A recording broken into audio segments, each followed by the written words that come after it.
യോഹന്നാൻ്റെ സുവിശേഷം 4-ാം അധ്യായം 23-24 വാക്യങ്ങൾ നമുക്ക് വായിക്കാം. John chapter 4, 23 and 24. സത്യനമസ്കാരികൾ. യോഹന്നാൻ 4-ന്റെ 23-24. ആ ആ ആ ആ ആ ആ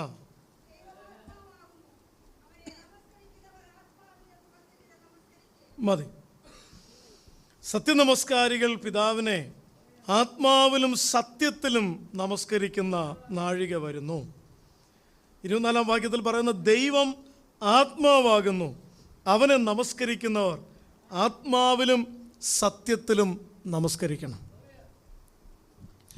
യേശു കർത്താവ് പഠിപ്പിച്ച സുപ്രധാനമായ ആരാധന എന്ത് എന്നതിനെക്കുറിച്ചുള്ള ഒരു പഠിപ്പിക്കലാണ് യോഹന്നാൻ്റെ സുവിശേഷം 4-ാം അധ്യായത്തിൽ നമ്മൾ കാണുന്നത്. എന്താണ് ആരാധന? നമ്മൾ പലപ്പോഴും ആരാധനയെക്കുറിച്ച് പറഞ്ഞും കേട്ടുമുള്ള ചില തെറ്റിദ്ധാരണകളുണ്ട്. ആരാധന എന്നുള്ളത് നമുക്കെന്തെങ്കിലും പ്രാപിക്കാനുള്ളൊരു സമയമാണ് എന്ന് ആളുകൾ പറയുന്നത് ശരിയായ ഒരു ചിന്തയല്ല. ഒരുപക്ഷെ ആരാധനയിൽ ദൈവം നമ്മെ അനുഗ്രഹിക്കും, ആരാധനയിൽ ദൈവം ഇറങ്ങി വരുമ്പോൾ നമ്മുടെ വിഷയത്തിന് മറുപടി ഉണ്ടാകും. പക്ഷേ അതിനെ അല്ല ആരാധന എന്ന് വിളിക്കുന്നത്. ആരാധന എന്നുള്ളത്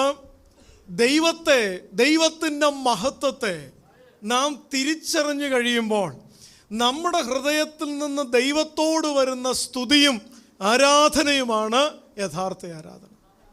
അപ്പം ശരിക്കും ആരാധനയെക്കുറിച്ച്, എങ്ങനെയാണ് ആരാധിക്കേണ്ടതെന്നതിനെക്കുറിച്ച് കർത്താവ് പഠിപ്പിച്ച ഈ പഠിപ്പിക്കൽ വളരെ പ്രധാനപ്പെട്ടതായിരിക്കുന്നതിനൊരു കാരണമുണ്ട്. അതിന് കാരണം കർത്താവ് ഇപ്പോൾ നിൽക്കുന്ന സ്ഥലം, ഈ കാര്യം അവിടെ പഠിപ്പിച്ച വ്യക്തി, അതിൻ്റെ ഒരു സാഹചര്യവും പശ്ചാത്തലവും, ഇതൊക്കെ ആരാധനയുടെ കർത്താവിൻ്റെ ടീച്ചിങ്ങിനെ നമുക്കല്പം കൂടെ വ്യക്തമാക്കി മനസ്സിലാക്കി തരുന്നൊരു കാര്യമാണ്. കർത്താവ് ഇപ്പോൾ ആയിരിക്കുന്നത് ശമര്യയിലാണ്. 4-ാം അധ്യായത്തിൻ്റെ 1 മുതലുള്ള വാക്യങ്ങൾ. യേശു കർത്താവ് അനവധി ആളുകൾ കർത്താവിൻ്റെ അടുക്കൽ വന്ന് സ്നാനപ്പെടുന്നു.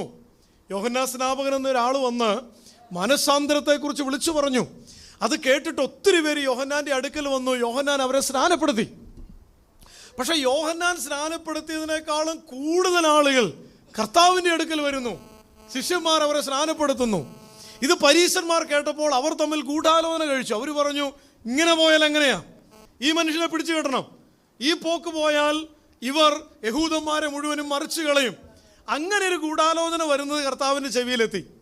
അപ്പോൾ കർത്താവിൻ്റെ സമയം വരുന്നതിന് മുൻപേ ഇത്തരം ഒരു കാര്യത്തിലേക്ക്, ഒരു പ്രശ്നത്തിലേക്ക് ചെന്ന് ചാടാൻ കർത്താവ് ആഗ്രഹിച്ചില്ല.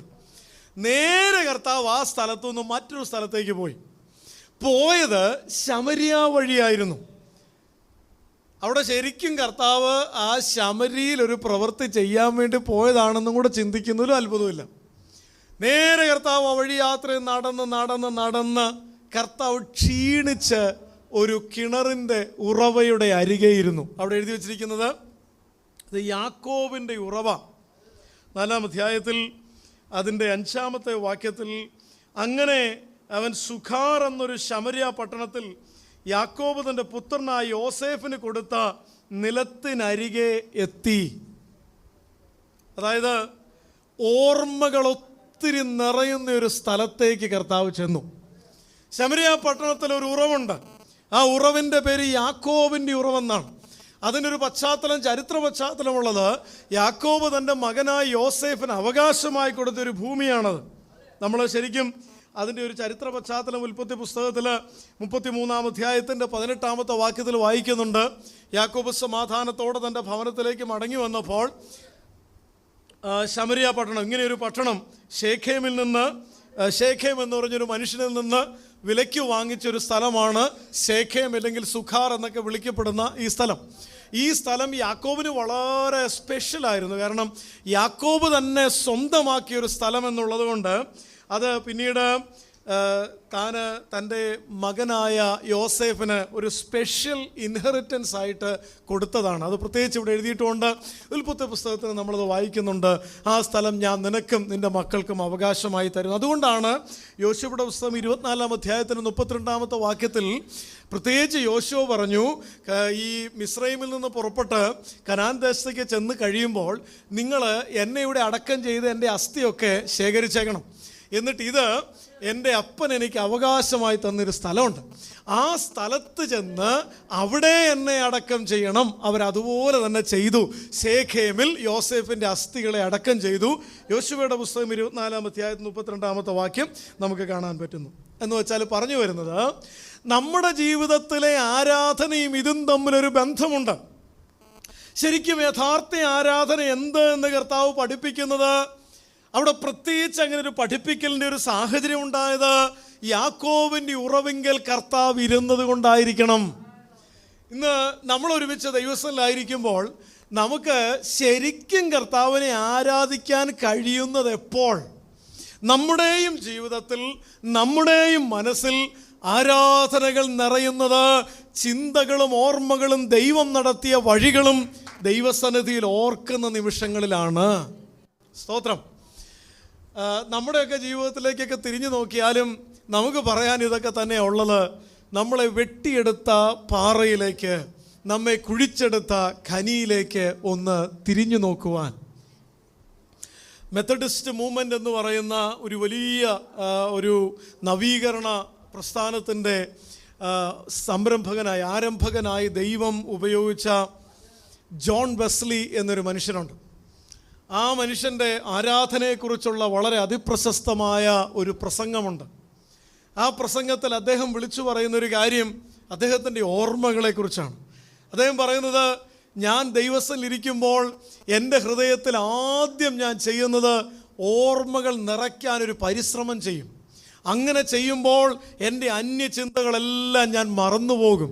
ദൈവസ്ഥലിൽ ആരാധിക്കാനിരിക്കുമ്പോൾ എൻ്റെ പഴയ നാളുകളിലേക്ക് ഞാനൊന്ന് ഇറങ്ങിച്ചെല്ലും. അങ്ങനെ ചെല്ലുമ്പോൾ എനിക്ക് ഓർക്കാൻ ഒട്ടനവധി കാര്യങ്ങളുണ്ട്. സൂസന്ന വെസ്ലി എന്നാണ് തൻ്റെ അമ്മയുടെ പേര്. തൻ്റെ പിതാവിൻ്റെ പേര് സാമുവൽ വെസ്ലി എന്നാണ്. സാമുവൽ വെസ്ലിക്ക് വലിയ കടഭാരം ഉണ്ടായിരുന്നു. വലിയ കടഭാരം ഉണ്ടായിരുന്നത് വീട്ടാൻ കഴിയാത്തത് കൊണ്ട് സാമുവൽ വെസ്ലി അറസ്റ്റ് ചെയ്യപ്പെട്ടു.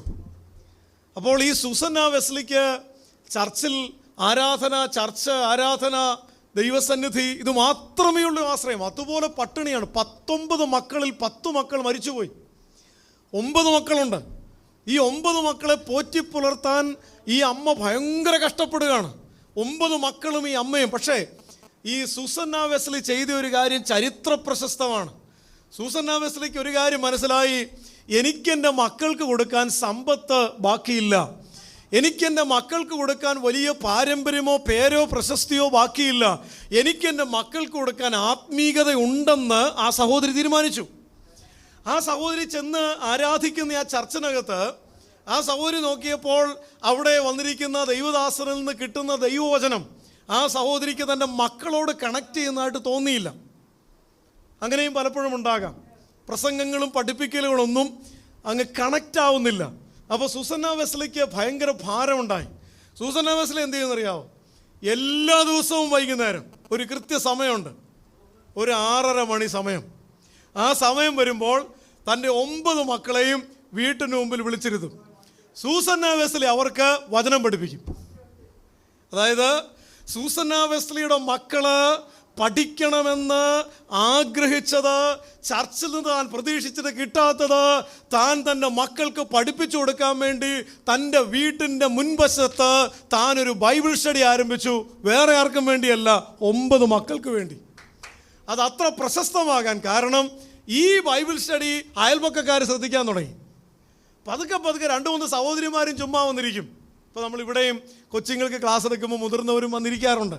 എന്നുവെച്ചാൽ നമ്മൾ കേൾക്കുക, പഠിക്കുക, ഒരുമിച്ച് പഠിക്കുകയാണല്ലോ. അപ്പോൾ എന്ന് പറഞ്ഞ പോലെ അയൽപക്കത്തു നിന്ന് ചില ആളുകൾ വന്നിരിക്കാൻ തുടങ്ങി.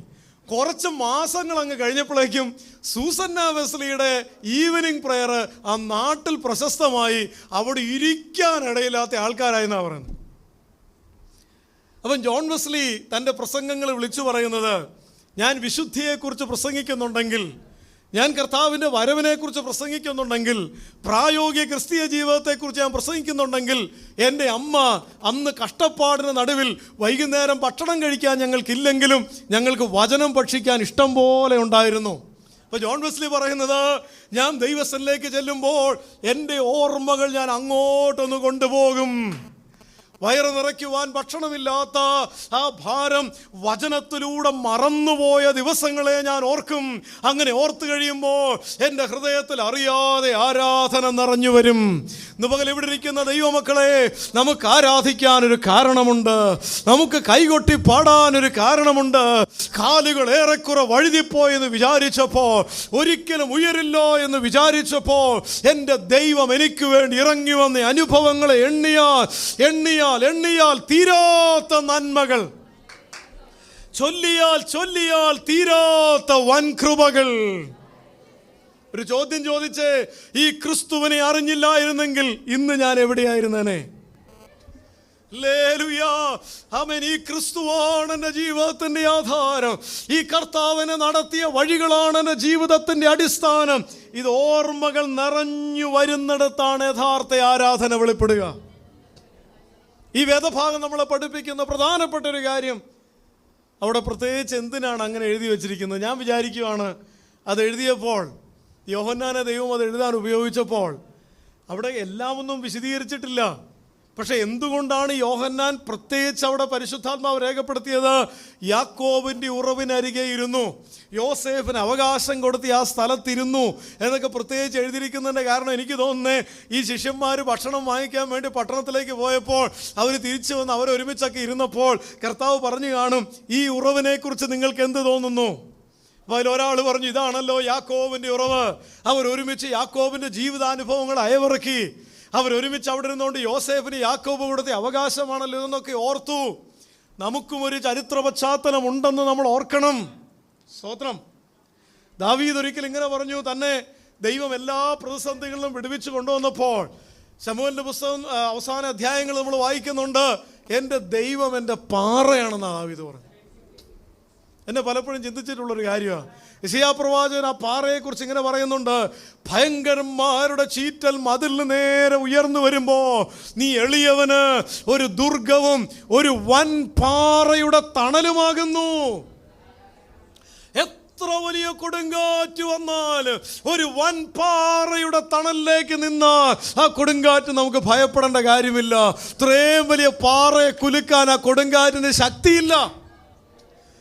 എത്ര വലിയ ഇടിയും മിന്നലും പെരുങ്കാറ്റും കൊടുങ്കാറ്റും മഴയും വന്നാലും ആ പാറയുടെ തണല് നമുക്കൊരാശ്രയമാണ്. ഒരിക്കലൊരു ഭക്തൻ നടന്നു പോകുന്ന സമയത്ത് ഇതുപോലെ ഭയങ്കര ഇടിയും മിന്നലും കൊടുങ്കാറ്റും വന്നപ്പോൾ ഓടിയൊരു പാറയുടെ തണലിലേക്ക് നിന്നിട്ട് അവിടെ നിന്ന് താൻ ദൈവത്തിൻ്റെ വൻകൃപകളെ ധ്യാനിച്ചപ്പോൾ താൻ എഴുതിയ പാട്ടാണ്, പിളർന്നോരു പാറയെ നിന്നിൽ ഞാൻ മറയട്ടെ. Rock of ages cleft for me, let me hide myself in thee. പിളർന്നോരു പാറയെ നിന്നിൽ ഞാൻ മറയട്ടെ. സ്തോത്രം. ഹല്ലേലൂയ. നമുക്കൊരു വൻ പാറയുടെ തണലായി നമ്മുടെ ദൈവം കഴിഞ്ഞ നാളുകളിൽ കൂടെ ഇരുന്നത്, കരഞ്ഞു കണ്ണുനീരൊഴുക്കിയ നാളുകളിൽ നമ്മുടെ അരികിൽ ഇറങ്ങി വന്ന് നമ്മെ ചേർത്തു പിടിച്ചത്, മുന്നോട്ട് എങ്ങനെ പോകുമെന്ന് ഭാരപ്പെട്ട നാളുകളിൽ നമുക്ക് വേണ്ടി ഇറങ്ങി വന്ന് വഴികളെ തുറന്നത്, വാതിലുകൾ പലതും അടഞ്ഞത് കണ്ടപ്പോൾ ഇനി എന്തു ചെയ്യേണ്ടുവെന്ന് ഭാരപ്പെട്ടപ്പോൾ ആരും അടയ്ക്കാത്ത ഒരു വാതില് തുറന്നു തന്നത്, ഇതൊക്കെ ഹൃദയത്തിനകത്ത് ഓർത്തു നോക്കിയിട്ട് ഇന്ന് പകൽക്കാലം നമ്മുടെ ദൈവത്തോട് നമുക്ക് പറയാം, കർത്താവേ, അങ്ങ് മാത്രം ആരാധനയ്ക്ക് യോഗ്യൻ, അങ്ങ് ഉയർന്നും സിംഹാസനത്തിൽ ഇരിക്കുന്നവൻ. Hallelujah, hallelujah, hallelujah. കർത്താവ് നമ്മെക്കുറിച്ച് വിചാരിച്ച ഒരു മനുഷ്യനും നമ്മെക്കുറിച്ച് വിചാരിച്ചില്ലേലും നാം ഭയപ്പെടുകയില്ല. കർത്താവ് നമുക്ക് വേണ്ടി കരം നീട്ടിയ മാനുഷികമായ സകല കരങ്ങൾ താണുപോയാലും നാം ഭയപ്പെടുകയില്ല. മാനുഷികമാം കൈകൾ താണുപോകുമ്പോ താണിടാത്ത കൈ എനിക്ക് ഒന്നുണ്ട് സ്വർഗത്തിൽ. അന്ധകാരത്താൽ എല്ലാ കണ്ണും മങ്ങുമ്പോൾ മങ്ങിടാത്ത കണ്ണ് ഒന്ന് എനിക്കുണ്ട് സ്വർഗത്തിൽ. ഹല്ലേലൂയ. ഇതോർക്കുമ്പോഴാണ് നമ്മൾ ആരാധിക്കുന്നത്. ആ കർത്താവ് അരികിൽ വന്ന് നിൽക്കുന്നത് തിരിച്ചറിയുമ്പോഴാണ് നമ്മൾ ആരാധിക്കുന്നത്. ഇന്ന് പകൽക്കാലം ആരാധനയിൽ വാതിലുകൾ തുറക്കട്ടെ. ഇന്ന് പകൽക്കാലം ആരാധനയിൽ അത്ഭുതങ്ങൾ നടക്കട്ടെ. ഇന്ന് പകൽക്കാലം ആരാധനയിൽ ദൈവപ്രവൃത്തി ഉണ്ടാകട്ടെ. മാനുഷികമായ അസാധ്യങ്ങൾ ദൈവം സാധ്യമാക്കട്ടെ.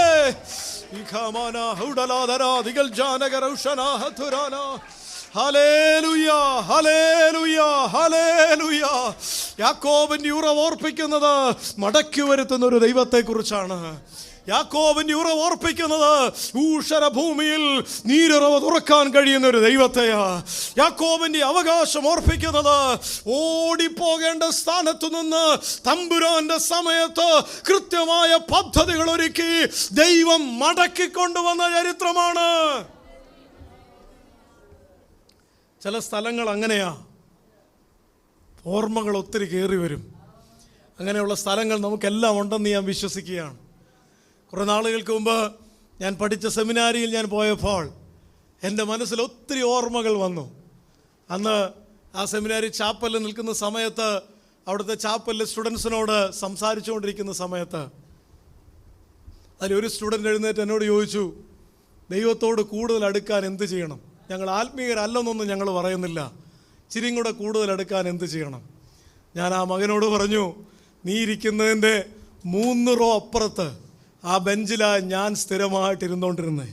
4 വർഷം ഈ ചാപ്പലിനകത്ത് കടന്നു വരുമ്പോൾ ആ ബെഞ്ചിൻ്റെ അടിയിലെ കാർപ്പറ്റ് നീ പൊക്കി നോക്കിയാൽ അവിടെ ഒത്തിരി കണ്ണുനീർ തുള്ളികളുടെ പാടുകൾ നിനക്ക് കാണാൻ പറ്റും.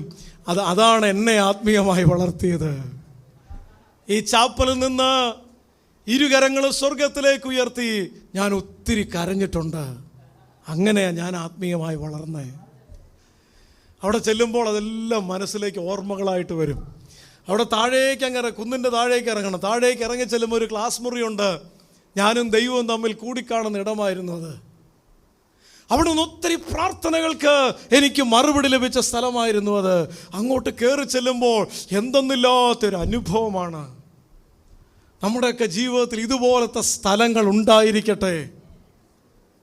ഒരുപക്ഷെ നമ്മുടെ ആ മുറിക്കകത്തേക്ക് കയറുമ്പോൾ, ഈ മുറിയിൽ വെച്ചാണല്ലോ ഇത്ര വർഷങ്ങൾക്ക് മുമ്പ് ഈ കട്ടിലെ കൈവച്ചാണല്ലോ ഞാനിരുന്ന് കരഞ്ഞത്.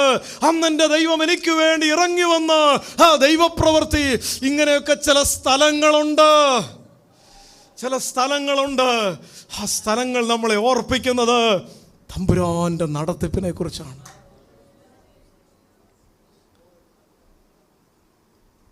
ഇതുപോലെ ഓർമ്മകൾ നിറയുന്നിടത്തുനിന്നാണ് യഥാർത്ഥ ആരാധന വരിക. ബഥേൽ എന്ന് പറഞ്ഞൊരു സ്ഥലം യാക്കോബിന് ഓർമ്മകൾ നിറയുന്നൊരു സ്ഥലമായിരുന്നു. കാരണം ഈ ബഥേലിലാണ് താൻ ഓടിപ്പോയപ്പോൾ ദൈവം ഇറങ്ങി വന്ന് തനിക്ക് വേണ്ടി സംസാരിച്ചത്. മടക്കി വരുത്തുമെന്ന് പറഞ്ഞ ദൈവം മടക്കി വരുത്തിയ അനുഭവം തനിക്ക് തിരിച്ചറിയാൻ കഴിയുന്ന സ്ഥലത്ത് താൻ ഒരു ആരാധനാലയമായി മാറ്റിക്കൊണ്ട് ദൈവത്തെ അവിടെ യാഗം കഴിച്ച് ആരാധിച്ച ഒരു ദൈവപ്രവൃത്തിയെക്കുറിച്ച് നമ്മൾ വായിക്കുന്നുണ്ട്. അപ്പോൾ ഒന്നാമത്തെ കാര്യം, ഓർമ്മകൾ നിറയുന്ന ഇടമാണ് ആരാധന. രണ്ടാമത്തെ കാര്യം, ഇവിടെ ഒരു ശമര്യാ സ്ത്രീയുണ്ട്.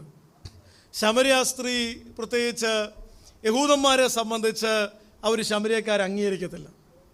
കാരണം യഹൂദന്മാരെ സംബന്ധിച്ച് അവർക്ക് ആത്മീയതയും ആരാധനയും ഒക്കെ വളരെ പ്രധാനപ്പെട്ടതാണ്. അത് 1 രാജാക്കന്മാരുടെ പുസ്തകം 16-ാം അധ്യായത്തിൻ്റെ 23 മുതലുള്ള വാക്യങ്ങളിലാണ് ഈ ശമര്യ എന്ന് പറയുന്ന ഒരു സ്ഥലത്തിൻ്റെ ഒരു പശ്ചാത്തലം നമുക്ക് കാണാൻ പറ്റുന്നത്. സുഖാറിൻ്റെ പശ്ചാത്തലമാണ് ഞാൻ ആദ്യം പറഞ്ഞത്. ശമര്യയുടെ പശ്ചാത്തലം 1 രാജാക്കന്മാർ 16-23 തൊട്ടുണ്ട്. അവിടെ ശരിക്കും ഈ ഒരു പട്ടണം ശമര്യ എന്ന് പറയുന്നൊരു പട്ടണം ഒരു മനുഷ്യൻ്റെ കയ്യിൽ നിന്ന് ഒരു രാജാവ് വിലയ്ക്ക് വാങ്ങിയതാണ്. ആ വിലയ്ക്ക് വാങ്ങിയേച്ച് ഈ മനുഷ്യൻ അവിടെ ഒരു വലിയ പട്ടണമൊക്കെ പണിത് 1 രാജാക്കന്മാരുടെ പുസ്തകം 16-ാം അധ്യായത്തിൻ്റെ 23 വാക്യം, അതായത് ഒമ്രി എന്നു പേരുള്ള ഒരു രാജാവ്, പുള്ളി 24-ാം വാക്യത്തിൽ അവൻ ശേമരിനോട് ശമര്യ മല 2 താലന്ത് വെള്ളിക്ക് വാങ്ങി ആ മല മുകളിൽ ഒരു പട്ടണം പണിതു. അങ്ങനെയാണ് ഈ പട്ടണം ഉണ്ടായത്. പക്ഷേ പുള്ളിയുടെ താഴെ അടുത്ത രാജാവ് വന്നപ്പോഴേക്കും ഒരു കാര്യം ഉണ്ടായി. 32-ാം വാക്യം, താൻ ശമര്യയിൽ പണിത ബാലിൻ്റെ ക്ഷേത്രത്തിൽ അവൻ ബാലിനൊരു ബലിപീഠം ഉണ്ടാക്കി ആഹാബ് ഒരു അശേര പ്രതിഷ്ഠയുണ്ടാക്കി. അപ്പോൾ ശമര്യ പട്ടണം എന്നത് ഒരു രാജാവ് വാങ്ങിച്ച് പണിതാണെങ്കിലും അദ്ദേഹത്തിൻ്റെ കാലഘട്ടം കഴിഞ്ഞ് അടുത്ത രാജാവ് വന്നപ്പോഴേക്കും അവിടെ വലിയ വിഗ്രഹത്തെയൊക്കെ പ്രതീക്ഷിച്ച് വിഗ്രഹാരാധന തുടങ്ങിയൊരു സ്ഥലമായിട്ട് അങ്ങ് മാറി. എന്ന് മാത്രമല്ല, ഈ ശമര്യ പട്ടണത്തിൻ്റെ രണ്ടാമതൊരു പ്രത്യേകത, ഒന്ന് വിഗ്രഹാരാധന എന്ന് പറയുന്നത് യഹൂദന്മാർക്ക് ഒട്ടും പറ്റാത്തൊരു കാര്യമാണ്. അതുകൊണ്ട് ആ പട്ടണത്തെ അവരങ്ങ് വെറുത്തു. രണ്ടാമത്തെ പ്രശ്നം 2 രാജാക്കന്മാരുടെ പുസ്തകം 17-ാം അധ്യായത്തിൻ്റെ 26 മുതലുള്ള വാക്യങ്ങളിൽ ഈ പട്ടണത്തെയും രാജ്യത്തെയും എല്ലാം അസീറിയൻസ് കീഴടക്കി. അശൂർ എന്ന് പറയുന്ന രാജാവ്. അതിനുശേഷം ആ പട്ടണത്തിലേക്ക് സിംഹം ഇറങ്ങുന്നു, ആൾക്കാരെ കൊല്ലുന്നു എന്നൊക്കെ വാർത്ത കിട്ടിയപ്പോൾ ആരോ ഒരാൾ എന്ന് പറഞ്ഞു, അവിടെ ഇപ്പം മൊത്തം വിഗ്രഹാരാധനയല്ലേ, യഹൂദന്മാരുടെ സ്ഥലമല്ലേ, യഹോവയെ ആരാധിക്കാത്തതുകൊണ്ട് യഹോവ അവിടെ സിംഹത്തെ അയക്കുന്നതായിരിക്കും എന്ന് പറഞ്ഞു. അപ്പോൾ അദ്ദേഹം പറഞ്ഞു, എന്നാൽ പിന്നെ ഇവിടുന്ന് കുറേ ആൾക്കാർ അവിടെ ചെന്ന് സെറ്റിൽ ചെയ്തിട്ട് ആരാധന തുടങ്ങാൻ പറഞ്ഞു. പക്ഷേ പ്രശ്നം ഉണ്ടായത് എന്നാന്ന് വെച്ച് കഴിഞ്ഞാൽ അവിടെ 26 മുതലുള്ള വാക്യങ്ങളിൽ അവിടെ ഓരോരുത്തർ ചെന്ന് ഓരോരോ പൂജാഗിരികൾ ഉണ്ടാക്കിയായിരുന്നു ചെയ്തത്. 30-ാമത്തെ വാക്യം, ബാബേൽക്കാർ സൂക്കോത്ത് ബനാത്തിനെ ഉണ്ടാക്കി, കൂതക്കാർ നെൽഗാലിനെ ഉണ്ടാക്കി, ഹമാത്തുകാർ അഷീമയെ ഉണ്ടാക്കി, അവ്വക്കാർ നിബ്ഹസിനെയും തർത്തക്കിനെയും ഉണ്ടാക്കി, സെവഹാർ സെർഫയും ദേവന്മാരായ അദ്രമേലേക്കിനും അനമേലേക്കും തങ്ങളുടെ മക്കളെ അഗ്നിപ്രവേശം ചെയ്യിച്ചു. അവർ യഹോവയെ ഭജിക്കുകയും തങ്ങളുടെ ഇടയിൽ നിന്ന് പൂജാഗിരി പുരോഹിതന്മാരെ നിയമിക്കുകയും അവർക്ക് വേണ്ടി പൂജാഗിരി ക്ഷേത്രത്തിൽ യാഗം കഴിക്കുകയും ചെയ്യും. അപ്പോൾ എന്തു പറ്റി? അസീറിയൻ രാജാവ് ആൾക്കാരെ പറഞ്ഞു വിട്ടപ്പം 5 വിധത്തിലുള്ള ആൾക്കാർ അവിടെ വന്നു. അവർ 5 വിധത്തിലുള്ള വിഗ്രഹങ്ങൾ അവിടെ ഉണ്ടാക്കി. അതിൻ്റെ കൂട്ടത്തിൽ ദൈവത്തെ ആരാധിക്കുകയും ചെയ്തു. അപ്പോൾ നമ്മൾ പെട്ടെന്ന് കർത്താവ് ഈ സ്ത്രീയോട് പറയുമ്പം ഈ സ്ത്രീയുടെ ധാർമ്മിക ജീവിതത്തെ കർത്താവ് വിരൽ ചൂണ്ടുന്നുണ്ട്. അവിടെ കർത്താവ് പറയുന്നുണ്ട്, നീ നിൻ്റെ ഭർത്താവിനെ വിളിച്ചുകൊണ്ട് വന്നു. അപ്പം അവൾ പറഞ്ഞു, എനിക്ക് ഭർത്താവില്ല. കർത്താവിൻ്റെ മറുപടി 17-ാം വാക്യം, യോഹന്നാൻ 4:17, എനിക്ക് ഭർത്താവില്ല എന്ന് സ്ത്രീ അവനോട് ഉത്തരം പറഞ്ഞതിന്, എനിക്ക് ഭർത്താവില്ല എന്ന് നീ പറഞ്ഞത് ശരി, 5 ഭർത്താക്കന്മാർ നിനക്കുണ്ടായിരുന്നു, ഇപ്പോൾ ഉള്ളവനോ ഭർത്താവല്ല, നീ പറഞ്ഞത് സത്യം തന്നെ എന്ന് യേശു പറഞ്ഞു. എന്നുവെച്ചാൽ അവളുടെ ജീവിതത്തെ വിവേചിക്കുകയായിരുന്നു ചെയ്തത്. വേറൊരു ഭാഷയിൽ ചെയ്താൽ ഈ ശമര്യ പട്ടണത്തിൻ്റെ അവസ്ഥയും കഴിഞ്ഞ നാളുകളിൽ അങ്ങനെയൊക്കെ തന്നെയായിരുന്നു. 5 ആരാധന ഉണ്ടായിരുന്നു, കൂട്ടത്തിൽ ദൈവത്തിന്, എന്നാൽ ശരിക്കും കർത്താവിനെ ആരാധിക്കുന്നുമില്ല. അങ്ങനത്തെ ഒരു വല്ലാത്ത അവസ്ഥയുടെ നടുവിൽ ഈ സ്ത്രീ പറയുന്നൊരു വാക്യമുണ്ട്. 21-ാമത്തെ വാക്യം, ഈ 19-ാമത്തെ സ്ത്രീ അവനോട്, യജമാനെ നീ പ്രവാചകനെന്ന് ഞാൻ കാണുന്നു, കാരണം എൻ്റെ ജീവിതം ഇതുപോലെ നീ വിവേചിച്ചല്ലോ. 20-ാമത്തെ വാക്യം, ഞങ്ങളുടെ പിതാക്കന്മാർ ഈ മലയിൽ നമസ്കരിച്ചു വന്നു. ശമര്യ പട്ടണത്തിൽ നമസ്കരിക്കേണ്ടുന്ന സ്ഥലം യെരൂശലേമിലാകുന്നു എന്ന് നിങ്ങൾ പറയുന്നു. കർത്താവിൻ്റെ മറുപടി, ഇതൊന്നുമല്ല, സത്യനമസ്കാരികൾ പിതാവിനെ ആത്മാവിൽ സത്യത്തിൽ നമസ്കരിക്കുന്ന നാഴിക വരുന്നു. ശരിക്കും ഇവിടുത്തെ ആരാധനയെ സംബന്ധിച്ച് കാണുന്ന ഒരു കാഴ്ച, ചിലർ പറയുന്നു ഇങ്ങനെ ആരാധിക്കേണ്ടത്, ചിലർ പറയുന്നു അങ്ങനെ ആരാധിക്കേണ്ടത്. ഇന്ന സ്ഥലത്താണ്. കർത്താവ് ഇതിനൊന്നും വാക്ക് കൊടുക്കുന്നില്ല, ചെവി കൊടുക്കുന്നില്ല. അതായത് കർത്താവ് പറഞ്ഞു വരുന്നത്, സ്വന്തം ചിന്തകൾക്കനുസരിച്ച് സ്വന്തം ഇഷ്ടമനുസരിച്ച് ആരാധിക്കുന്നതല്ല ആരാധന, ആത്മാവിലുള്ള ആരാധനയാണ് ആരാധന. യെരൂശലേമിൽ ആരാധിച്ചോ, ശമരിയിൽ ആരാധിച്ചോ, അങ്ങ് ലോകത്തിൻ്റെ അങ്ങേ അറ്റത്ത് ആരാധിച്ചോ, ഇങ്ങേ അറ്റത്ത് ആരാധിച്ചോ, എവിടെ ആരാധിച്ചോ, നല്ല കാര്യം, ആത്മാവിലാണോ ആരാധിക്കുന്നതെന്നാണ് കാര്യം. ഈ ആരാധനയുടെ ഒരു പശ്ചാത്തലം നമ്മൾ നോക്കിയാൽ ഒത്തിരി ആൾക്കാർ ദൈവത്തെ ആരാധിക്കാൻ അവനവൻ്റെ കുറേ രീതികൾ ഉണ്ടാക്കിയെന്ന് നമുക്കറിയാം.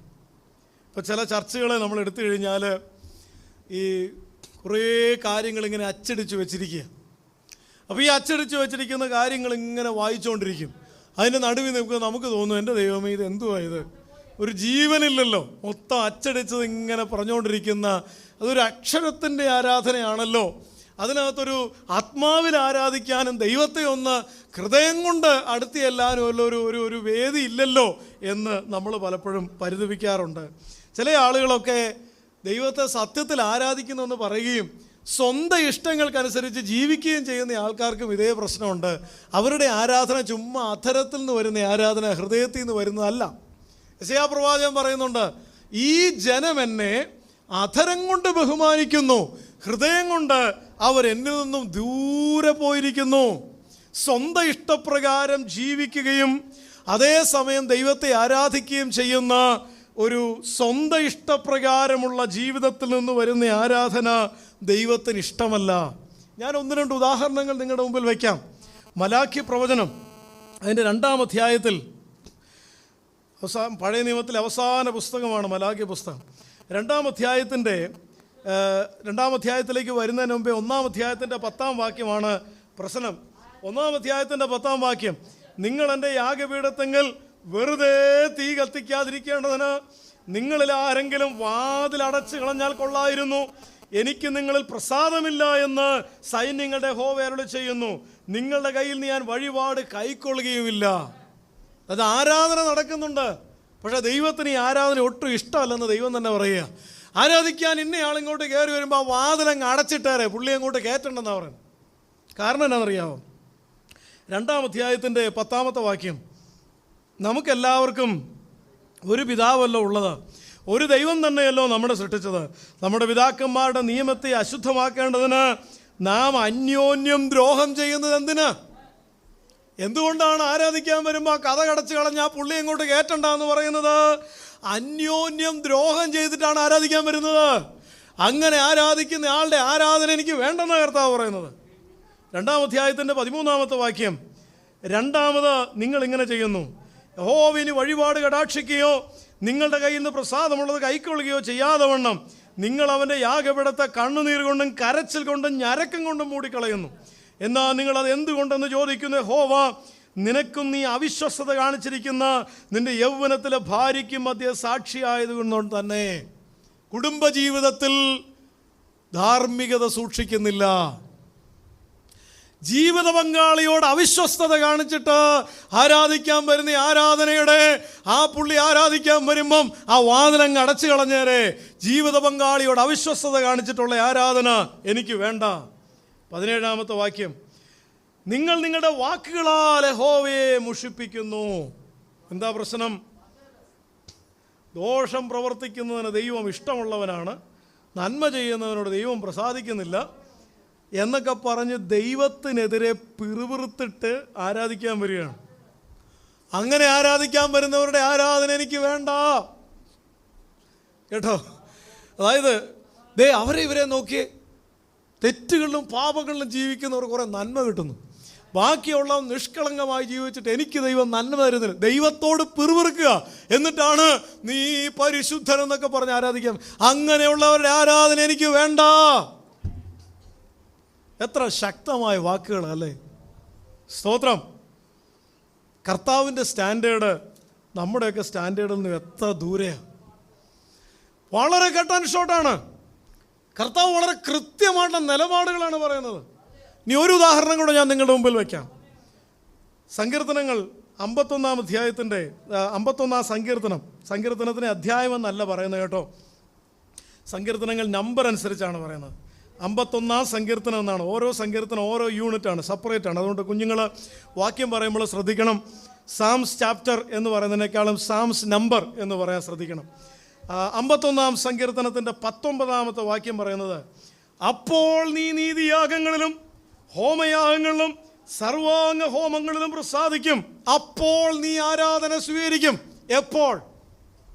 1. 10-ാം വാക്യം, ദൈവമേ നിർമ്മലമായൊരു ഹൃദയം എന്നിൽ സൃഷ്ടിച്ച്. നിർമ്മലമായ ഹൃദയമുണ്ടെങ്കിൽ മാത്രമേ ആരാധന ദൈവം സ്വീകരിക്കൂ. എന്താ ഈ പറഞ്ഞു വരുന്നത്?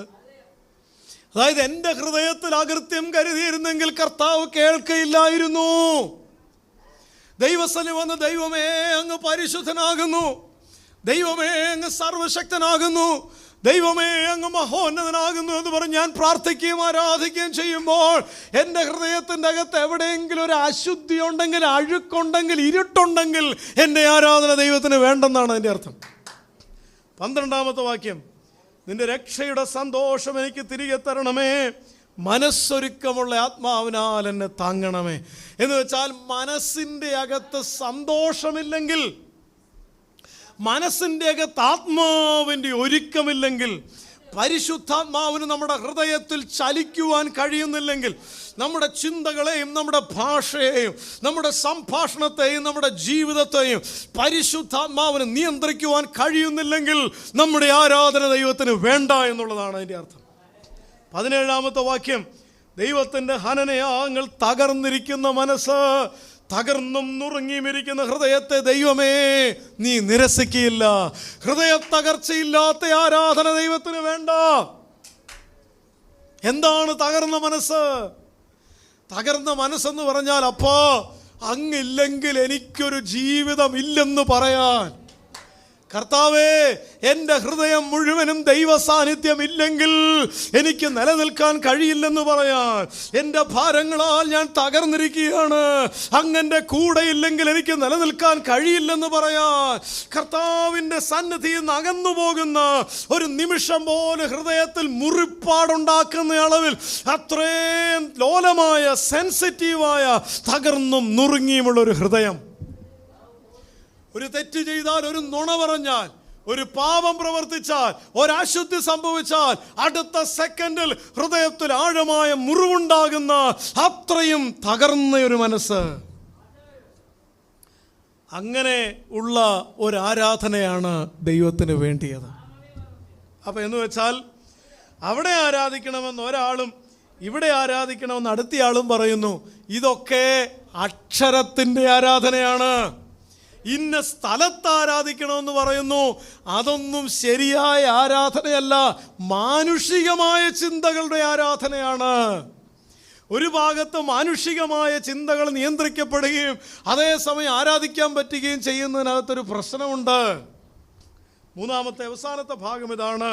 അതിൻ്റെ 4-ാം അധ്യായത്തിൻ്റെ 22-23 വാക്യങ്ങൾ ഇങ്ങനെയാണ് പറയുന്നത്. സത്യനമസ്കാരികൾ, പ്രത്യേകിച്ച് 23-ാമത്തെ വാക്യം, സത്യനമസ്കാരികൾ പിതാവിനെ ആത്മാവിലും സത്യത്തിലും നമസ്കരിക്കുന്ന നാഴിക വരുന്നു, ഇപ്പോൾ വന്നുമിരിക്കുന്നു. നമ്മെ തന്നെ നമസ്കരിക്കുന്നവർ ഇങ്ങനെയുള്ളവർ ആയിരിക്കണമെന്ന് പിതാവ് ഇച്ഛിക്കുന്നു. 24-ാം വാക്യം, യോഹന്നാൻ 4:24, ദൈവം ആത്മാവാകുന്നു, അവനെ നമസ്കരിക്കുന്നവർ ആത്മാവിലും സത്യത്തിലും നമസ്കരിക്കണം. സ്തോത്രം. അതായത് ആത്മാവിലുള്ള ഒരു ആരാധന. ദൈവം ആത്മാവാകുന്നു. കാണപ്പെടാത്ത ദൈവത്തെ ആരാധിക്കുന്നത് ഹൃദയപൂർവമായിരിക്കണം. കാണപ്പെടാത്ത തലത്തിലുള്ള ഒരു ആരാധന. അതെങ്ങനെ നമുക്ക് മനസ്സിലാക്കാൻ പറ്റും? എൻ്റെ മനസ്സിലേക്ക് പെട്ടെന്ന് കടന്നു വന്നത്, ആരാധിച്ചൊരു മനുഷ്യൻ വെളിപ്പാട് പുസ്തകത്തിൻ്റെ ആരംഭ അധ്യായങ്ങളുണ്ട്. പത്മോസ് എന്ന ദ്വീപിൻ്റെ ഏകാന്തതയിൽ ആ മനുഷ്യനായിരിക്കുക. കർത്താവിൻ്റെ പ്രിയ ശിഷ്യനാ കേട്ടോ. ആ ഏകാന്തതയുടെ നടുവിൽ ഒരു മനുഷ്യൻ കൂടെയില്ല. തനിക്ക് കേൾക്കാൻ പറ്റുന്നതൊക്കെ തിരമാലകളുടെ ഹുങ്കാര ശബ്ദമാണ്. തനിക്ക് കാണാൻ പറ്റുന്നത് ഇഴഞ്ഞു നടക്കുന്ന വിഷജന്തുക്കളാണ്. ഒരുപക്ഷെ ഒരു പാറപ്പുറത്ത് കയറി ഒന്ന് കിടക്കാമെന്ന് വിചാരിക്കുമ്പോൾ തൻ്റെ മേളിലൂടെ പറന്നു നടക്കുന്നത് ശവംതീനികളായ കഴുകന്മാരാണ്. കാരണം ഇവിടേക്ക് നാട് കടത്തപ്പെട്ടവരൊക്കെ ഇവിടെ കിടന്ന് മരിച്ചിട്ടുണ്ട്. അവരുടെ ശവശരീരം കൊത്തിക്കീറി തിന്നിട്ടുണ്ട്. ശവന്തീനി കഴുകന്മാർ പറന്നു നടക്കുന്നതും ദുർഗന്ധം വമിക്കുന്നതും കൊടുങ്കാറ്റിൻ്റെ ശബ്ദവും. അവിടെ വന്യമൃഗങ്ങളുണ്ടോ എന്ന് അറിഞ്ഞുകൂടാ, വിഷജന്തുക്കൾ തീർച്ചയായിട്ടും കാണും. ഒട്ടും ആശാവഹമല്ലാത്തൊരു അന്തരീക്ഷം. പക്ഷെ കർത്തൃദിവസം വന്നപ്പോൾ യോഹന്നാൻ ആത്മവിവശതയിലായി. ഇതെങ്ങനെ സാധിക്കും? ഇന്ന് പകൽ ദൈവമക്കളോട് ചോദിച്ചാൽ അവർ പറഞ്ഞു തരും, സകലരും എനിക്കെതിരെ വിരൽ ചൂണ്ടുമ്പോഴാണ് ഞാൻ ആത്മാവിൽ ആരാധിച്ചിട്ടുള്ളത്. എൻ്റെ ജീവിതത്തിൽ പ്രതീക്ഷകളൊന്നും കാണാതിരിക്കുമ്പോഴാണ് ആത്മാവിൻ്റെ തലത്തിലേക്ക് ഞാൻ കയറിയിട്ടുള്ളത്. എൻ്റെ ജീവിതം മുഴുവനും ശൂന്യതയാണെന്ന് വിധി പറയപ്പെട്ട നാളുകളിലാണ് ആത്മാവിൻ്റെ തലത്തിലുള്ള ആരാധന ഞാൻ അനുഭവിച്ചിട്ടുള്ളത്. കർത്തൃദിവസം വന്നപ്പോൾ യോഹന്നാൻ ആത്മവിവശതയിലായി. എനിക്കത് മനസ്സിലാകുന്നത് മിക്കവാറും യോഹന്നാൻ ആ ഭൗമിക കണ്ണൊക്കെ അങ്ങ് അടച്ചു വെച്ച് കാണും. കാരണം ഈ ഭൗമിക കണ്ണ് തുറന്നാൽ കാണേണ്ടത് കാണാൻ ചിലപ്പോൾ പറ്റത്തില്ല. ഭൗമിക കണ്ണിനൊരു പ്രശ്നമുണ്ട്, അത് നെഗറ്റീവ്സേ കാണും. ഭൗമിക കണ്ണിനൊരു പ്രശ്നമുണ്ട്, അത് അസാധ്യങ്ങളുടെ ലിസ്റ്റ് എടുത്തുകൊണ്ടിരിക്കും. പക്ഷെ ആത്മീക കണ്ണിനൊരു പ്രത്യേകതയുണ്ട്, അത് ആത്മാവിൻ്റെ തലത്തിൽ കാണും, അത് സാധ്യതകളെ കാണും, അത് ദൈവത്തിൻ്റെ കൈ കാണും. ആമേൻ. ഒഴുകുന്ന യോർദാൻ നദിയുടെ മുകളിൽ കർത്താവിൻ്റെ കൈ ഉയർത്തിപ്പിടിച്ചിരിക്കുന്നത് കാണണമെങ്കിൽ ഭൗമിക കണ്ണുകൊണ്ട് കണ്ടാൽ പറ്റില്ല, ആത്മാവിൻ്റെ കണ്ണുകൊണ്ട് കണ്ടാലേ പറ്റൂ. അസാധ്യങ്ങളുടെ താഴ്വരയുടെ നടുവിൽ ദൈവത്തിൻ്റെ ഒരു പ്രവൃത്തി കാണണമെങ്കിൽ ആത്മാവിൻ്റെ കണ്ണു തുറന്ന് നോക്കിയാലേ കാണാൻ പറ്റൂ. സകല സാധ്യതകളും മുദ്ര വെച്ച് അടച്ചു വെച്ചിരിക്കുന്നതിന് നടുവിൽ ആത്മാവിൻ്റെ കണ്ണു തുറക്കുന്ന ചിലര് യേശു ക്രിസ്തുവിന്റെ നാമത്തിൽ അതിന്റെ അപ്പുറത്തൊരു ദൈവപ്രവൃത്തി കാണട്ടെ.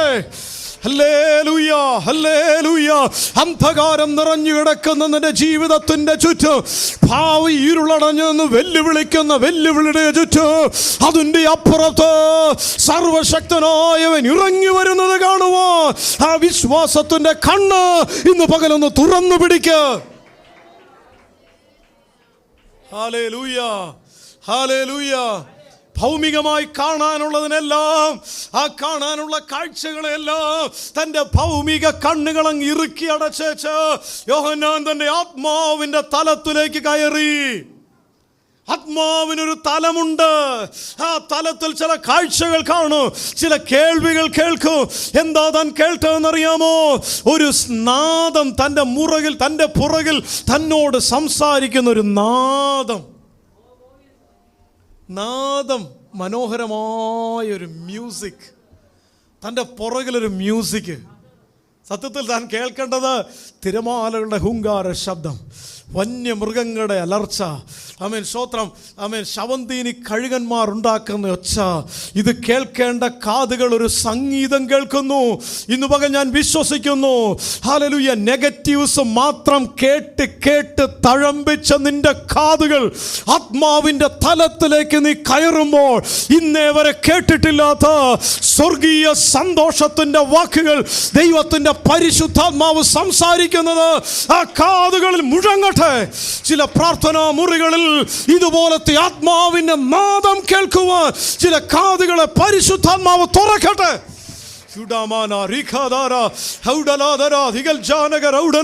നടക്കില്ല, നടക്കില്ല, നടക്കില്ല, ഇത് അവസാനമാണെന്ന് നിന്റെ കാതുകളിൽ വെല്ലുവിളിക്കുന്ന പിശാചിന്റെ വെല്ലുവിളികളെ നീ ഫൽസിക്ക്.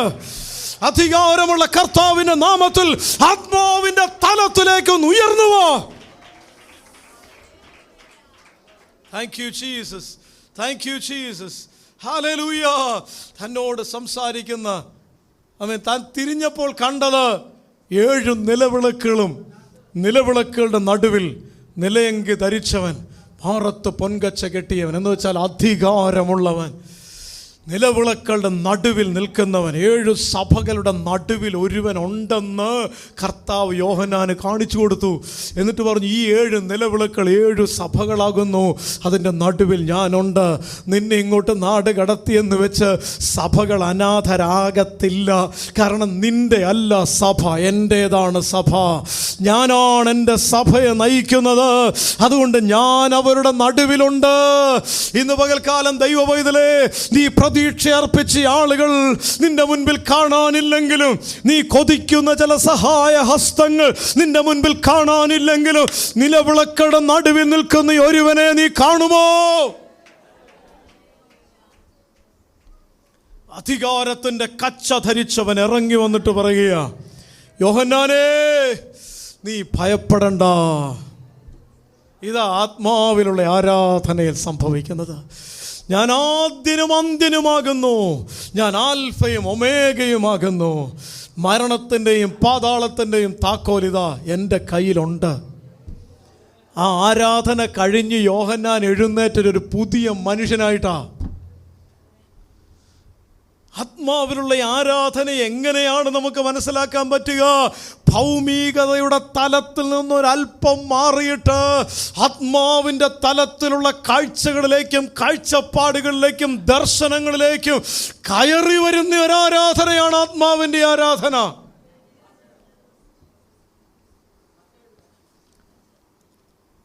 വേറൊരു ഉദാഹരണം ഞാൻ പറയാം.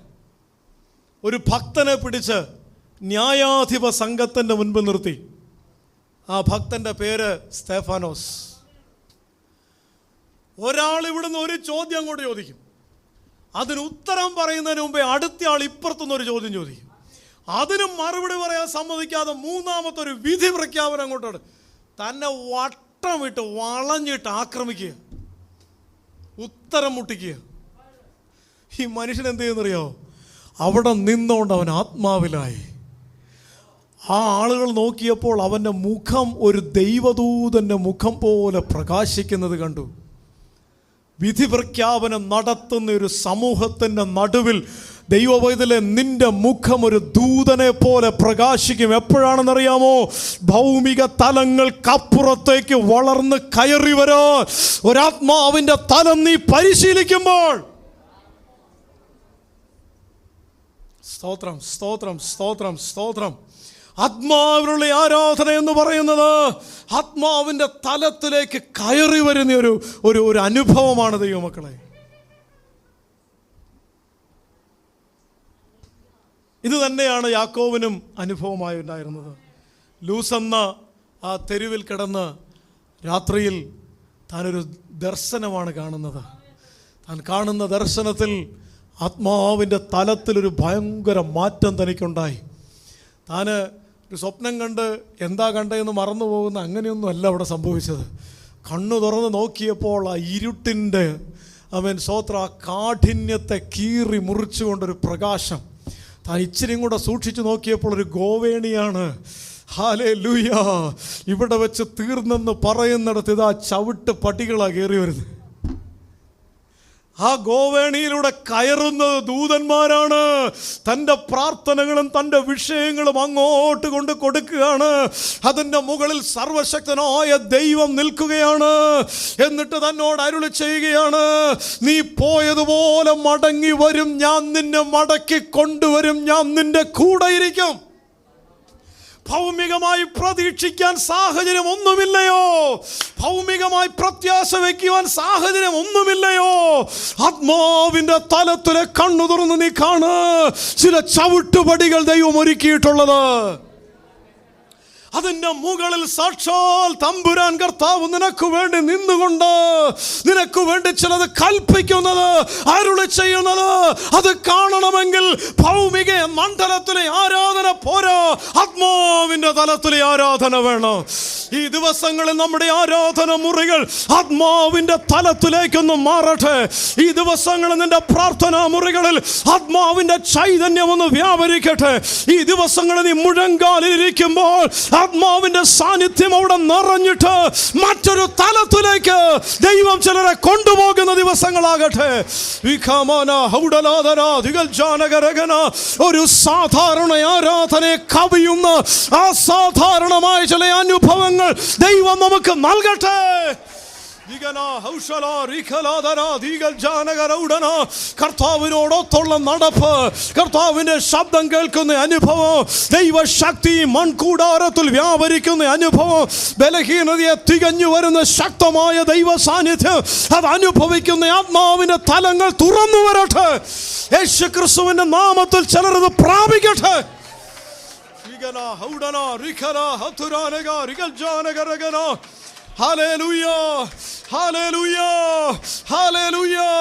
ആത്മാവിലുള്ള ആരാധന ഈ ദിവസങ്ങളിൽ ദൈവം നമ്മിൽ നിന്ന് ആഗ്രഹിക്കുന്നുണ്ട്. സ്തോത്രം, സ്തോത്രം, സ്തോത്രം. അപ്പൊ യെരുശലേമിൽ ആരാധിക്കുന്നു, ശമരിയിൽ ആരാധിക്കുന്നു, ഇങ്ങനെ ആരാധിക്കണമെന്ന് ചിലര്, അങ്ങനെ ആരാധിക്കണമെന്ന് ചിലര്. ഇതെല്ലാം ഒരാൾ പറയത്തില്ലേ എൻ്റെ വാച്ചാണ് ശരി, അടുത്തയാൾ പറയും അടുത്തയാളുടെ വാച്ചാണ് ശരി. പക്ഷെ എല്ലാ വാച്ചും ഇന്ത്യൻ സ്റ്റാൻഡേർഡ് ടൈമുമായിട്ട് ഒത്തുനോക്കിയേ പറ്റൂ. അതുകൊണ്ടാണ് കർത്താവ് ചേർത്ത് പറഞ്ഞത്, ആത്മാവിൽ മാത്രമല്ല സത്യത്തിൽ നമസ്കരിക്കുന്ന നാഴിക. ആത്മാവിലും സത്യത്തിലുമുള്ള ആരാധന. അപ്പോൾ സത്യത്തിലുള്ള ആരാധന എന്ന് പറഞ്ഞാൽ ഇതേ യോഹന്നാൻ്റെ സുവിശേഷം തന്നെ 17-ാം അധ്യായത്തിൻ്റെ 17-ാമത്തെ വാക്യത്തിൽ, സത്യത്താൽ അവരെ വിശുദ്ധീകരിക്കണമേ, നിന്റെ വചനം സത്യമാകുന്നു. സത്യത്തിലുള്ള ആരാധന എന്ന് പറഞ്ഞാൽ വചനപ്രകാരമുള്ള ആരാധന. സ്തോത്രം. ആദിമസഭ ആരാധിച്ചത് എഴുതി തയ്യാറാക്കിയ പ്രാർത്ഥനകൾ വായിക്കുകയല്ലായിരുന്നു. അവർ വീടുകളിൽ കൂടി വരികയായിരുന്നു. അവർ കൂടി വരുന്ന ഇടങ്ങളിൽ അവർക്ക് സങ്കീർത്തനമുണ്ട്, അവർക്ക് പ്രബോധനമുണ്ട്, അവർക്ക് ദൈവസന്നിധിയിൽ പറയുവാൻ ഒത്തിരി സാക്ഷ്യങ്ങളുണ്ട്. അവരൊരുമിച്ച് അപ്പം നുറുക്കുവാൻ കൂടി വന്നു. അവർക്ക് സമയം വിഷയമല്ലായിരുന്നു. അപ്പോസ്തല പ്രവൃത്തി നമ്മൾ കാണുന്ന രാത്രിയിൽ ചിലപ്പോൾ അവർ കൂടി വന്നു, കർത്തൃ ദിവസത്തിൽ ചിലപ്പോൾ അവർ കൂടി വന്നു. അവർ കൂടി വന്ന ഇടങ്ങളിൽ അവർ ആത്മാവിൽ ആരാധിച്ചു. അവർ അന്യഭാഷ പറഞ്ഞത് കേട്ട് അപ്പോസ്തല പ്രവൃത്തി 2-ാം അധ്യായം ആളുകൾ ഓടിക്കൂടി. അവരാരാധിച്ചത് ആത്മാവിൽ മാത്രമല്ല, വചനപ്രകാരമുള്ള ആരാധനയായിരുന്നു. അവരുടെ ജീവിതത്തെ നിയന്ത്രിച്ചത് വചനമായിരുന്നു. വചനം ദൈവമാണ്. കർത്താവിൽ നിറഞ്ഞ്, വചനത്തിൽ നിറഞ്ഞ്, വചനം വിട്ട് ഇടത്തോട്ടോ വലത്തോട്ടോ മാറാത്ത ഒരു ആരാധനയാണ് സത്യത്തിൻ്റെ ആരാധന. അന്ധവിശ്വാസങ്ങളൊക്കെ മാറ്റിവെക്കുന്ന ആരാധനയാണ് ശരിയായ ആരാധന. സ്തോത്രം. ശമരിയക്കാർ അവർ വിശ്വസിച്ചിരുന്നത്, അവർ ചിന്തിക്കുന്ന ആരാധന നമുക്കറിയാമല്ലോ. നമ്മുടെ ഇടയ്ക്ക് കുറേ ആളുകൾ, കുറേ അന്ധവിശ്വാസം ഇതൊക്കെ പറയുന്ന ആളുകൾ കണ്ടിട്ടില്ലേ? ദൈവമക്കൾ അങ്ങനെയൊന്നും ചിന്തിക്കുന്നവരല്ല. ഇപ്പോൾ ഒരു വഴിക്കിറങ്ങുമ്പം പുറകിൽ നിന്ന് വിളിച്ചാൽ നടക്കത്തില്ല, ഭോഷ്കാണ്. പൂച്ച വട്ടം ചാടിയ പിന്നെ പോയ കാര്യം സാധിക്കത്തില്ല, ഭോഷത്തരം, മണ്ടത്തരമാണ്. ഇങ്ങോട്ട് തിരിഞ്ഞാൽ പറ്റത്തില്ല, അങ്ങോട്ട് തിരിഞ്ഞാൽ പറ്റത്തില്ല, ഇന്നടത്ത് വേണം, ഇന്ന സ്ഥലത്ത് വേണം, അങ്ങനത്തെ ഇന്ന സ്ഥലത്ത് വേണം. വീട് പണിയുന്നിടത്ത് കുറച്ചാൾ മുമ്പ് സെപ്റ്റിക് ടാങ്കിൻ്റെ കുഴിയെടുക്കാൻ ഞാൻ പറഞ്ഞു ഇന്നടത്ത് കുഴിക്കാൻ പറഞ്ഞു. അപ്പം അവർ പറഞ്ഞു, അയ്യോ അങ്ങനെയൊക്കെ ചെയ്യാൻ പറ്റുമോ, ചോദിക്കണ്ടേ, അത് ആരോടെങ്കിലും ചോദിച്ചോ? ഞാൻ പറഞ്ഞു, ആരോട് ചോദിക്കാനോ, ഞാനല്ലേ വീട് പണിയുന്നത്, എവിടെ കുഴിക്കണം ഞാനല്ലേ തീരുമാനിക്കുന്നത്. അപ്പോൾ JCB-കാരൻ പറഞ്ഞു, ഇങ്ങനെയൊന്നും കുഴിച്ചാൽ ശരിയാവില്ല. ഞാൻ പറഞ്ഞു, അത് ഞാൻ പറയുന്ന പോലെ അങ്ങ് ചെയ്താൽ മതി. നിങ്ങൾ പെന്തക്കോസാലേ? ഞാൻ പറഞ്ഞു, അതെ. അങ്ങനെ നോക്കുന്ന ഒത്തിരി പേരെ എനിക്കറിയാം. ഞാൻ പറഞ്ഞു, അതവിടെ നിൽക്കട്ടെ. ഞാൻ പറഞ്ഞു വന്ന് ഇത്രയേ ഉള്ളൂ, നമ്മുടെ ജീവിതം, നമ്മുടെ ആരാധന വചനം വിട്ടുള്ള ഒന്നുമില്ല. നമുക്ക് ഒരു അന്ധവിശ്വാസവും, ഞാൻ പറയട്ടെ, ഒരു ഗ്രഹപ്പഴയും ഒരു ദൈവമക്കൾക്കും ബാധിക്കത്തില്ല. ദൈവമക്കളുടെ നാവിൽ നിന്ന് ഗ്രഹപ്പഴ എന്നൊരു പദം വരരുത്, തെറ്റാണത്. ഹല്ലേലൂയ, സ്തോത്രം.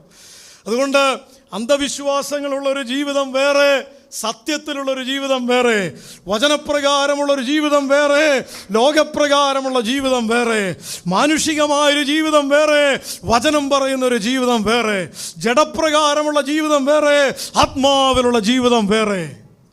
അപ്പോൾ ആരാധന സത്യത്തിലുള്ള ആരാധന ആയിരിക്കണം. കർത്താവിനെ വിട്ടുമാറിയുള്ള ആരാധന കർത്താവിന് വേണ്ട. ഇന്ന് പകൽക്കാലം നമ്മൾ മനസ്സിലാക്കിയ ഈ വചനങ്ങൾക്ക് മുമ്പാകെ നമ്മളെ തന്നെ സമർപ്പിച്ചു കൊടുക്കാം. ശമരിയിലേക്ക് കർത്താവ് ചെന്നത്, അവിടെ കർത്താവ് സംഭാഷണം നടത്തിയത് ആരാധനയെക്കുറിച്ചുള്ള അതിശ്രേഷ്ഠമായൊരു പഠിപ്പിക്കൽ ചെയ്യാൻ വേണ്ടിയായിരുന്നു. ശമരിയുടെ പശ്ചാത്തലത്തിൻ്റെ ഒരു പ്രശ്നത്തെ വെച്ചുകൊണ്ടാണ് യഥാർത്ഥ ആരാധന എന്തെന്ന് കർത്താവ് പഠിപ്പിച്ചത്. യാക്കോബിൻ്റെ ഉറവെങ്കിലിരിക്കുമ്പോൾ വരുന്ന ആരാധനയാണ് യഥാർത്ഥ ആരാധന. കഴിഞ്ഞ നാളുകളിലേക്ക് തിരിഞ്ഞു നോക്കിയിട്ട് നടത്തിയ വിധങ്ങളെ ധ്യാനിച്ചുകൊണ്ട് ആരാധിക്കുമ്പോഴാണ് യഥാർത്ഥ ആരാധന വരുന്നത്. മറ്റൊന്ന്, അവിടെ ആരാധിക്കണം, ഇവിടെ ആരാധിക്കണം, എന്നാൽ ജീവിതത്തിലോട്ട് അപ്രൈറ്റ്നെസ് ഇല്ലാതാനും അങ്ങനെയുള്ള ആരാധന അല്ല ദൈവത്തിന് വേണ്ടിയത്. സ്ഥലങ്ങളനുസരിച്ചുള്ള ആരാധനയല്ല. കിഴക്കോട്ട് തിരിഞ്ഞോ, പടിഞ്ഞാറോട്ട് തിരിഞ്ഞോ, തെക്കോട്ട് തിരിഞ്ഞോ, ഇതൊന്നും വചനത്തിൽ എഴുതിയിട്ടില്ല. കർത്താവ് ഉയരത്തിൽ വസിക്കുന്നു. അതുകൊണ്ട് തെക്കോട്ട് തിരിഞ്ഞോ, വടക്കോട്ട് തിരിഞ്ഞോ, എങ്ങോട്ട് തിരിഞ്ഞെന്ന് കർത്താവിന് വിഷയമല്ല. നീ ആത്മാവിലാണോ ആരാധിക്കുന്നതെന്നാ വിഷയം. അപ്പോൾ അന്ധവിശ്വാസങ്ങളെ മാറ്റിവെച്ചുകൊണ്ടുള്ള ആരാധന. യെരൂശലേമിൽ ആരാധിച്ചിട്ടും കാര്യമില്ല, ശമരിയിൽ ആരാധിച്ചിട്ടും കാര്യമില്ല. നിന്റെ ആരാധന ആത്മാവിൻ്റെ തലത്തിലാണോ? ഭൗമിക മണ്ഡലങ്ങൾക്കപ്പുറത്തൊരാത്മാവിൻ്റെ മണ്ഡലമുണ്ട്. അവിടെ ചില കാണാത്ത കാഴ്ചകൾ കാണാം, കേൾക്കാത്ത ശബ്ദങ്ങൾ കേൾക്കാം. അതുപോലുള്ള ആത്മതലത്തിലുള്ളൊരു ആരാധനയാണ് ആത്മാവിലുള്ള ആരാധന. എന്ന് മാത്രമല്ല, യഥാർത്ഥ ആരാധന സത്യത്തിലുള്ള ആരാധനയാണ്. മലാക്കി വിളിച്ചു പറഞ്ഞതുപോലെ ആരാധിക്കാൻ വരുന്നവൻ്റെ മുൻപിൽ ആ വാതിലടച്ചു കളഞ്ഞേരെ. കാരണമെന്ത്? ഒന്നാമത്തെ കാരണം, അവൻ അന്യോന്യം ദ്രോഹം ചെയ്തിട്ട് ആരാധിക്കാൻ വരുന്നു. രണ്ടാമത്തെ കാരണം കുടുംബത്തിൽ പ്രശ്നം ഇല്ലെങ്കിൽ അവിശ്വസ്തത കാണിച്ചിട്ട് ആരാധനയ്ക്ക് വരുന്നു. മൂന്നാമത്തെ പ്രശ്നം പിറുപിറുപ്പിൻ്റെ വാക്കുകൾ പറഞ്ഞിട്ട് ആരാധിക്കാൻ വരുന്നു. നാലാമത്തെ പ്രശ്നം ദൈവത്തെ സേവിക്കാതിരുന്നിട്ട് എന്ത് കിട്ടിയെന്ന് ചോദിക്കുന്നു. ഇങ്ങനെയുള്ളവരുടെ ആരാധന എനിക്ക് വേണ്ട. 51 സങ്കീർത്തനത്തിൽ അപ്പോൾ ദൈവം പ്രസാദിക്കും. ഒന്ന്, നിർമ്മലമായ ഹൃദയമുള്ളപ്പോഴേ പ്രസാദിക്കത്തുള്ളൂ. ഒരുക്കമുള്ള ആത്മാവുണ്ടെങ്കിലേ പ്രസാദിക്കത്തുള്ളൂ. തകർന്ന ഹൃദയമുണ്ടെങ്കിലേ പ്രസാദിക്കത്തുള്ളൂ. സത്യത്തിലുള്ള ആരാധനയാണ് ദൈവത്തിന് വേണ്ടി ആരാധന. അതുകൊണ്ട് നമ്മുടെ ആരാധനയുടെ അർത്ഥതലങ്ങളൊന്ന് മാറട്ടെ. നമ്മുടെ ആരാധനയുടെ ശൈലിയും ശീലവും ഒന്ന് മാറട്ടെ. ആഴത്തിലുള്ള ആരാധനയായി, ആത്മാവിലുള്ള ആരാധനയായി, സത്യത്തിലുള്ള ആരാധനയായി, ദൈവം ആഗ്രഹിക്കുന്ന ആരാധനയായി നമ്മുടെ ആരാധന രൂപപ്പെടട്ടെ. അതിനായിട്ട് ദൈവത്തിൻ്റെ കൃപ ദൈവം നമ്മിൽ പകരട്ടെ. ഈ വചനങ്ങളാൽ ദൈവം നമ്മെ അനുഗ്രഹിക്കട്ടെ. നമുക്ക് ദൈവത്തിന് എഴുന്നേറ്റ് നിൽക്കാം. ഒരു ഗാനം ചേർന്ന് പാടുകയും നമ്മുടെ